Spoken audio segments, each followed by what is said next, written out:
On the news, IGP Egbetoku says no ransom was paid for rescued medical students. Resident doctors begin 7-day warning strike over abduction of colleague Ganiat Popola. And court voids ruling against Igodalo, affirms him as Edo PDP governorship candidate. Thank you for joining us on News Now on TV360 Nigeria. I'm Simisola Ajigun. The Inspector General of Police, Kayode Egbetoku, has confirmed that no ransom was paid for the rescue of the 20 medical students from the University of Jos and University of Maiduguri abducted in Benue State, as well as 7 other abductees. Egbetoku made this statement during the handing over of the rescued medical and dental students in Abuja on Sunday. According to the IGP, the Nigerian police force remains resolute in its commitment to rid the nation of criminal elements who seek to disrupt the peace and security of society. TV360's Okbayemi Owosheni has details. After 7 days in captivity, the medical students comprising 16 males and 4 females were abducted while on transit to a conference in Enugu on August 15, 2024 were handed over to their vice-chancellors. The police IGP noted that police engaged the kidnappers in a well-coordinated manner during the rescue operation, resulting in the neutralization of the main perpetrators and the arrest of 2 additional suspects. The operation was coordinated by the Office of the National Security Advisor. The successful rescue of these 27 individuals was achieved without the payment of any ransom. This success was made possible through the support received from the Office of the NSA, the activation of security in network agencies, community engagement, and deployment of our highly skilled and tactical officers, whose dedication, bravery, and precision in executing their duties are truly commendable. During the operation, our officers engaged the kidnappers in a well-coordinated tactical offensive.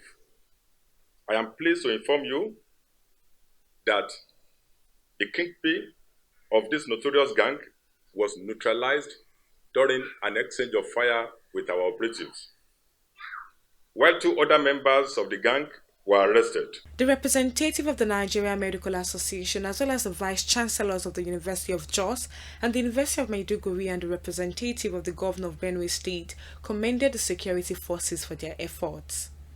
As an association, we are concerned about the security of health personnel across the country.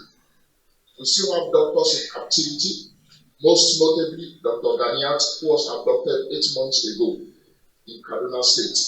Hence, we urge the government to double its efforts in this regard. We have already arranged and prepared that as soon as we hand over these students to us, we are going to camp them somewhere where we are going to provide, counseling, guidance and counseling before they are actually reintegrated back into the society. I would like to, first of all, sincerely thank the President of His Country, Excellency, President Bola Ahmed Tinubu, and the Inspector General of Police, other security agencies for their effort, which has yielded fruit. We do not pray for this kind of thing to happen again, but we are confident that we have a police force capable of protecting the life of Nigerians. We heard when the IGP said no ransom was paid. It is difficult to rescue this number of people in an open field, in a terrain known by the enemy but unknown by your men. So this is no mean feat. It is not something that just happens. It is something that we talked about in time to come. And this is a time that Nigeria will look back and say, this is when we turn the tide on insecurity and the many things that bedevil our nation. On their part, parents of the victims and the Benue State government equally expressed their appreciation to the security agencies for the prompt rescue of the students. Okbayemi Owosheni, TV360 News, Lagos.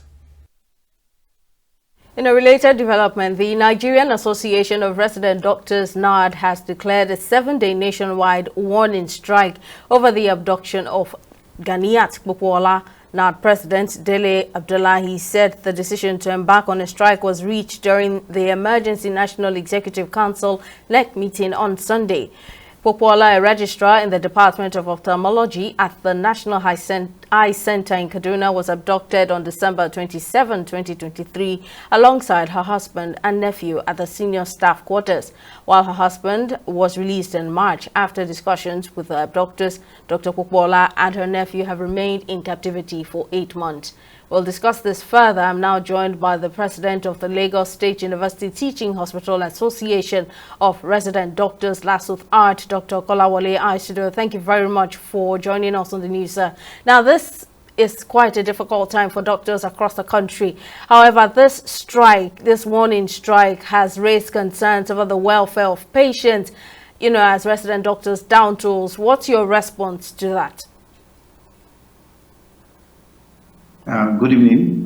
Thank you for having me. We had to go on this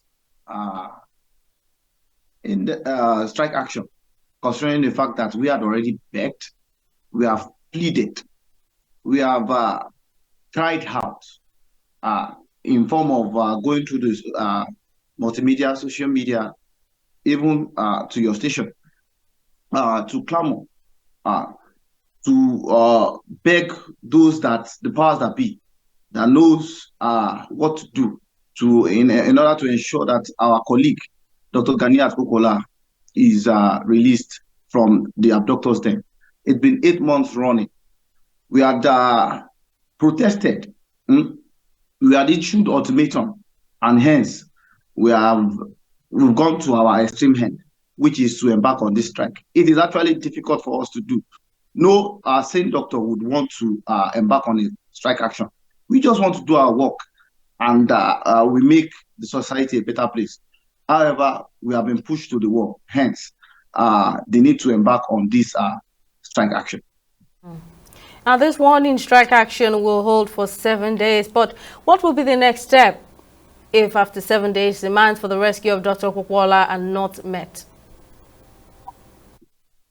Yes, after deliberations at the NEC meeting of the Nigerian Association of Resident Doctors held overnight yesterday, the plan is to intimate us, that is the NOC, ably led by Dr. Dele Abdullahi, our president, on progress if perhaps there have been movements. We do not want to know how movement is made, either using kinetic or non-kinetic means, like they say in the security parlance. However, what we want is for our member to be released unarmed. And mind you, she also has a nephew, also abducted alongside with her. Well, then we're hoping that efforts to rescue Dr. Kpokwola and her nephew yields results. Dr. Kolawole Aishido, President LASUTH Art, thank you very much for talking to us. To political matters, the Court of Appeal sitting in Abuja has upheld the nomination of Asiwaju Bola as the governorship candidate of the People's Democratic Party (PDP) for the September 21 governorship election in Edo State. This decision voids an earlier judgment by the Federal High Court that had questioned the conduct of the PDP's governorship primary held on February 22, 2024. Back on July 4, 2024, the Federal High Court, presided over by Justice Iyangeko, had ruled that the PDP did not comply with the relevant provisions of its constitution and electoral guidelines during the primary. However, in the appeal, a 3-member panel of the Court of Appeal found that the lower court lacked jurisdiction to entertain the case. From politics to health, in response to the declaration by the World Health Organization of Mpox as a global health crisis, a coalition of civil society organizations in Nigeria has called for a re-evaluation of global health priorities and responses. Addressing newsmen during a media briefing on Monday, the health experts emphasized that Mpox is not a significant health threat, describing it as a milder variant of smallpox, while suggesting it may be a genetically engineered virus. They also disagree with the WHO's characterization, arguing that Mpox does not warrant such a crisis designation, just as they question the reasoning behind the declaration. the Director General of the National Agency for Food and Drug Administration and Control in Nigeria, Mojisola Adeyeye, announced last week that Mpox vaccines have arrived in Nigeria and are currently undergoing rigorous testing to ensure their safety and effectiveness. This is in line with the standing recommendation for Mpox released by the WHO in 2023 and extended this month to August 2025. However, the WHO website states that 2 vaccines currently in use for Mpox, Jynneos and Akam 2000, have already been approved by Nigeria's regulatory authority. So who are the persons that are at high risk? These are gay, bisexual, and other men who have sex with men, transgender or non-binary people. Most of the viruses that we have experienced over time, 90% of them are genetically engineered. And it will interest you to note that most of these informations don't make it to the media houses. Most of these informations don't make it to health institutes for people to know what it's being done and how all of these things are being carried out. We leave things that are simple like surveillance and early detection, public health education, health worker protections. These are the things that we used to combat these outbreaks in the past. And we were successful. Why are we out here now choosing another path that's going to cost us a whole lot more in a country that's bleeding for finance? So also, monkeypox is treatable. So this is not some disease that does not have any kind of treatment. It does have treatment. Many of the cases are self-limiting. Self-limiting means that you have it on Monday, you do nothing till next week Tuesday, and it's gone. And on education, following the probe into degree certificate racketeering by foreign and local universities in Nigeria, the federal government says only 8 universities have been accredited to award degrees to Nigerians in Togo and Benin Republic. The Minister of Education, Tahir Maman, who made this known on Sunday while speaking on a televised program, identified others as illegal institutions. Earlier, during a press conference last Friday to mark his 1 year in office, Maman had disclosed that over 22,500 Nigerians have obtained fake degree certificates from the 2 countries, and such certificates would be cancelled. The minister said the development follows the undercover investigation report in which a Nigerian journalist acquired a degree from a university in Benin Republic in less than 2 months and used it to get deployed for the National Youth Service Corps. We'll go on a break, but still to come on the news, CAF lifts ban on Congo's stadium for AFCON's qualifiers. Stay with us, we'll return shortly.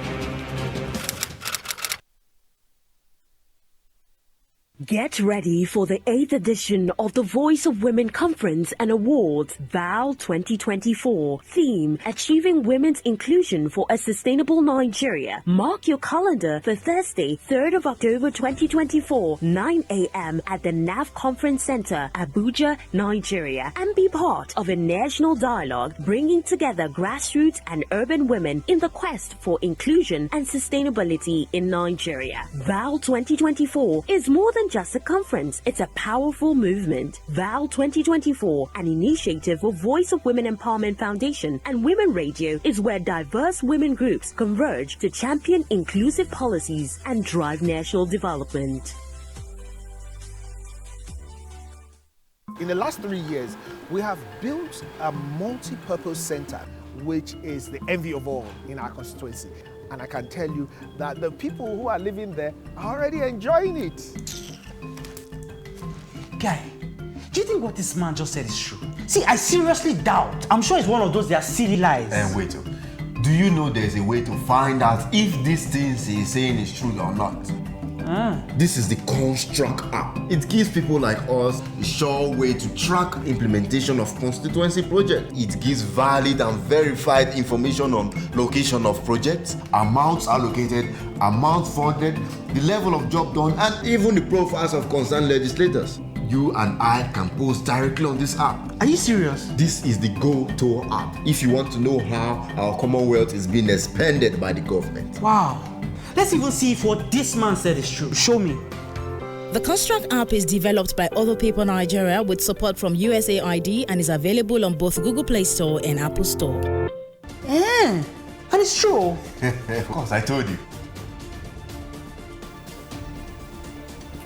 Welcome back. Let's run you through our top stories. The Inspector General of Police, Kayode Egbetokun, has confirmed that no ransom was paid for the rescue of the 20 medical and dental students from the University of Jos and University of Maiduguri abducted in Benue State, as well as 7 other abductees. Egbetokun made this statement during the handing over of the rescued medical and dental students in Abuja on Sunday. According to the IGP, the Nigerian Police Force remains resolute in its commitment to rid the nation of criminal elements who seek to disrupt the peace and security of society. We also told you that the Nigerian Association of Resident Doctors, NARD, has declared a 7-day nationwide warning strike over the abduction of Ganiat Bola, a registrar in the Department of Ophthalmology at the National Eye Center in Kaduna, alongside her husband and nephew. NARD President Dele Abdullahi said the decision to embark on a strike was reached during the Emergency National Executive Council NEC meeting on Sunday, while her husband was released in March after discussions with the abductors. Pokwala and her nephew have remained in captivity for 8 months. In case you missed any of our news bulletins or for more updates, you can catch us on Limex World TV and AVO TV or log on to our website on www.tv360nigeria.com. You can also follow us on our social media platforms on Twitter, Instagram, and YouTube at TV360 Nigeria, or download our mobile app on Google Play Store, Huawei App Gallery, and Apple Store. On Facebook, we're TV360 Online.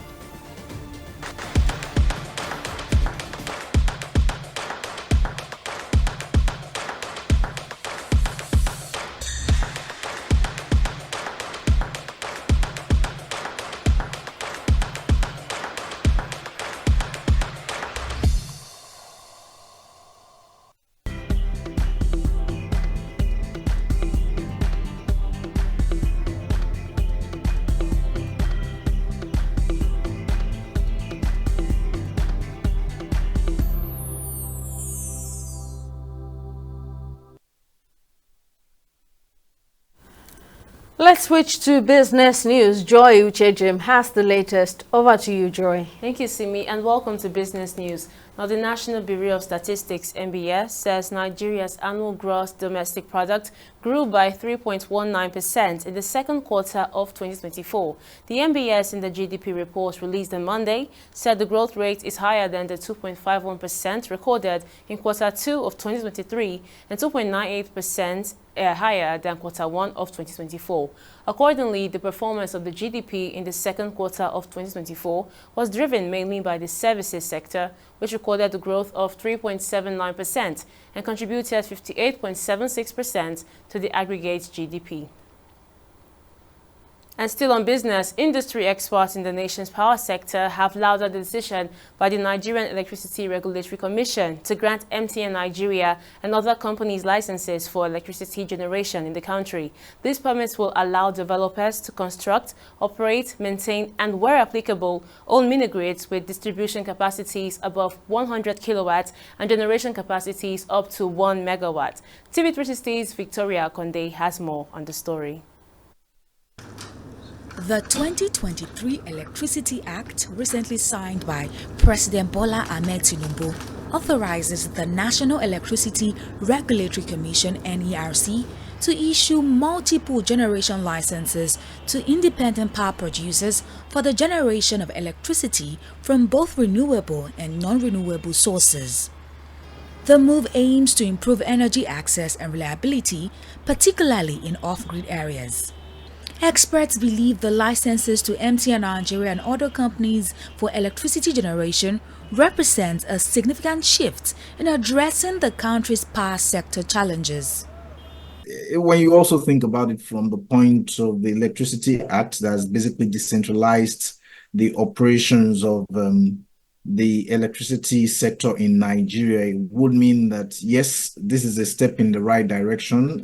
We should expect more investors to come into the sector and liberalize that sector much more than what we currently have, so that we can basically have more power produced and then being supplied to consumers within Nigeria. Most of the distros will not typically extend service to the rural areas because of the low returns that they get from those areas.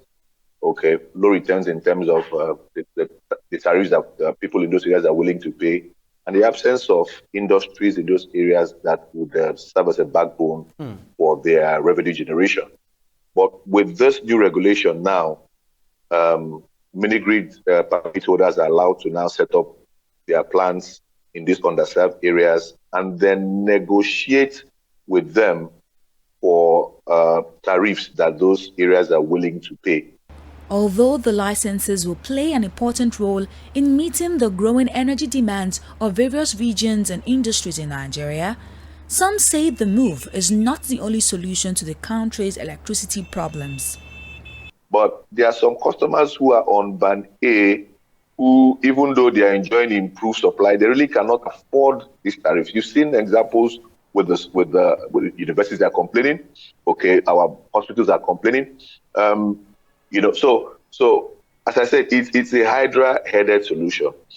The government has to boost generation capacity. You would find that there are very many people who get power but can't really afford them. And so when you say you are increasing the price, they are bothered about the increment. Whereas we also have people who can afford who are not getting the power. So it's a multi-pronged problem, right? And I think every effort to address the problem within the sector would count for something, especially when it comes to trying to decentralize power and ensure that we have captive power generation, as it's going to be with most of these new licenses that have been issued. You then begin to see that people will begin to deal with their problems in a most decentralized but more sustainable manner.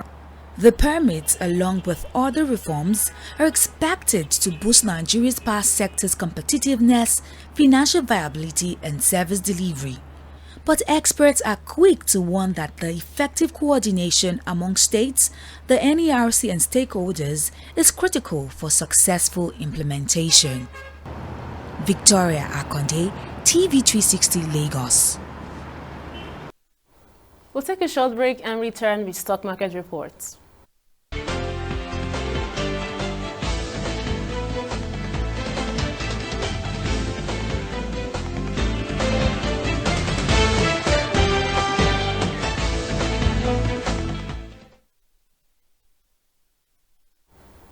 Welcome back. It's the first trading day of the week and the Nigerian exchange market is off to an exciting start, rising by 0.07% and closing firmly in the bullish territory. Leading the charge, Eternal shone brightly with a stellar 10% boost in its share price, ending the day at 23 naira 10 kobo. Okumo oil wasn't far behind at 379.80 kobo. Now it's shaping up to be a promising week ahead, but by the end of the first trading day of the week on the Nigerian Stock Exchange, 390 million shares were traded in 9,242 deals with a total market value of 3.8 billion naira. Now looking at the global scene, the Japanese yen made headlines by climbing up to a 3-week high against the US dollar on Monday. However, in an ironic twist, while the dollar bounced back from an 8-month low, Japan's Nikkei ended the day in bearish territory, contrasting with the bullish performance seen in other global equities. Now let's turn our attention to the global exchange markets. The naira experienced a dip against the US dollar, naira, trading at 1,620 naira on the black market. Meanwhile, the British pound was valued at 2,090 naira and the euro traded at 1,785 naira on the black market. And that concludes our business and stock market report. Simi, over to you for the rest of the news. Thank you very much, Joy. And on the foreign scene, the captain of the luxury super yacht which sank off Sicily on August 19 is being investigated in a probe for potential manslaughter.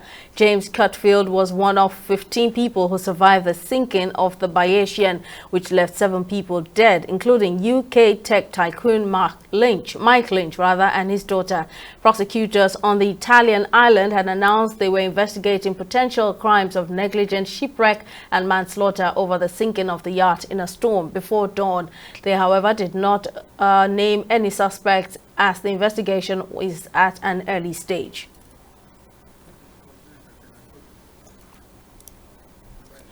And on sports, the Confederation of African Football, CAF, has lifted the ban on the Alphonse Massamba Dubat Stadium in Brazzaville, allowing Congo to play their opening qualifier for the 2025 Africa Cup of Nations AFCON at home against South Sudan on Thursday, September 5. The decision marks a pivotal moment for Congo, as the stadium had been previously blacklisted due to the non-compliance with CAF's stringent infrastructure and safety standards. The lifting of the ban comes after extensive renovations and upgrades to the stadium, including enhancements to seating, lighting, and safety protocols, bringing the venue up to the required standards for hosting high-profile matches. Well, that's it on News Now. Thank you very much for watching. We'll see you next time.